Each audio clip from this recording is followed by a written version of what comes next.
ଆଜ୍ଞା ପରିଚୟ डॉक्टर ऐश्वर्या मिश्र समाज से ଆଜ୍ଞା ବର୍ତ୍ତମାନ ଯେଉଁ 108 କୁଣ୍ଡ ଯଜ୍ଞ ଚାଲିଛି ଆପଣ ଆଜି ଆସି ବୁଲିଲେ ଏବଂ ଯଜ୍ଞରେ ଆହୁତି ବି ଦେଲେ କ'ଣ କହିବେ ତାପରେ? निश्चित भाव में यज्ञ हूँ आम संस्कृति गोटे बहुत बड़ा आधार। हिंदू संस्कृति हिंदू सभ्यतार यज्ञर गोटे बहुत तार निजस्व महिमा रही।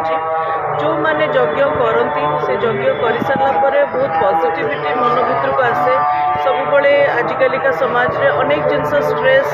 आउरी भी मन भितर खराब चिंताधारा कि अनेक जिनस को माने अनेक नेगेटिव थॉट्स रे मनीष आक्रांत होता है। यज्ञ कर सारा से गोटे शुद्धिकरण हुए, एनवायरनमेंट वातावरण शुद्धिकरण हुए, गोटे मनर भी शुद्धिकरण हुए। निश्चित भाव में यज्ञ करके निजक बहुत सतेज लगे आउ उत्साहित लगे कि समाज पई आउ धर्म पई आउ किछि आगु करा जाय। धन्यवाद आज्ञा बर्तमान 108 कुंड जो महायज्ञ चलती 3-4 दिन हो तो बहुत लोकर समावेश हो बहुत नेता मंत्री भी समावेश हो कौन कह यहाँ आज 6ठ दिवसीय महायज्ञ देखते यहाँ बड़ा खुशी कथा जगन्नाथ धाम यहाँ प्रभु जगन्नाथ खाली आम से जानी प्रभु जगन्नाथ गोटे ना ना जगन्नाथ हूँ सचराचर देवता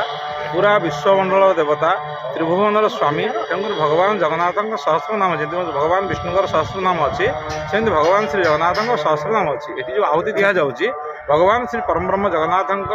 1008 ना प्रतिदिन आहुति दिखाई आज 6ठ दिवस आउ 3 दिन व्यापी लगे महायज्ञ आमर ये यज्ञर मूल लक्ष्य प्रभु श्री जगन्नाथ क्षेत्र गोटे आह्वान आम संपूर्ण विश्ववासी को जनइमु जे आम कौन जाति वर्ण न धरिकी केमिति भी केमिति कौन प्रकार गोमाता रक्त छिटा धराधाम न पड़ू आमर जमी आम पिला बेले शुणुते 6टी ऋतु आ 6 ऋतु पिला देखा पाऊना से 6 ऋतु पुनर्बार फेरी आसू पूरा पृथ्वी शस्य श्यामल हो जोटा जगतगुरु आदिगुरु शंकराचार्य भगवान जो बाणी थिला से बाणी की आम आधारित करी ये जो यज्ञ करूँ ये यज्ञ माध्यम आम संपूर्ण विश्वमंडल को जनाऊँ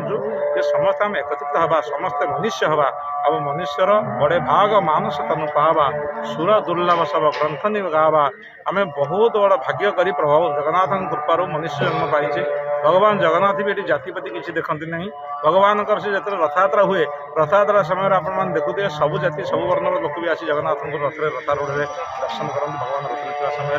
तेणु से जगन्नाथ 1008 नाम आम आज 6ठ दिवसीय आम यज्ञर समय आज आउ 3 दिन व्यापी ये सब यज्ञ चलिए। यहाँ यार मुख्य नियम हूँ गोहत्या बंद कर सारा भारत नियम हूँ आप देखिए टीवी गणमाध्यम तिरुपति मंदिर में जमी गोमाता घुषुरी चर्बी भगवान श्री तिरुपति बालाजी जमी भोग लगुला सेटा केमती बंद हो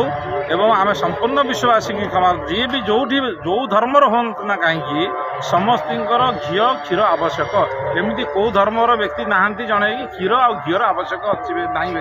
देखो आम जहाँ भी शस्य श्यामल खाऊ गोबर भूमि पड़े उर्वर हम एवं भूमि आम खाइबा ये मुसलमान हूँ ख्रीस्टियान हूँ पारसी हूँ जी भी हूँ आम तो हिंदू अच्छु गोमाता पूजा करने हिंदूर तो गोटे कर्म सदा सर्वदा आप देखुए हिंदू माने ही विश्व कल्याण में चिंता करेंगे तो कहीं चिंता करेंगे ना हेले भी आम जेहेतु बड़ अच्छु हिंदू होती सब धर्मर बड़ तेणुकर से विश्व कल्याण आम यहाँ सारा विश्ववासी यहाँ यही वार्ता दौर संपूर्ण विश्वर गो हत्या बंद हो आ संपूर्ण विश्वर माता गोमाता ही रुहतु यहाँ आगुरी होगी अच्छा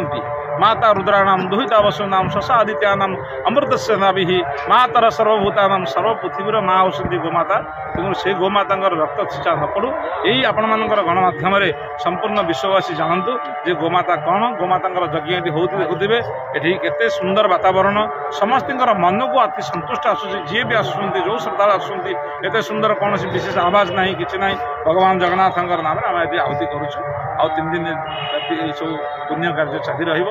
भगवान जगन्नाथ पाखे प्रार्थना करुँ संपूर्ण आप गणमाध्यम माध्यम पूरा विश्ववासी जानवे ये केमी गोमाता सुरक्षा करा।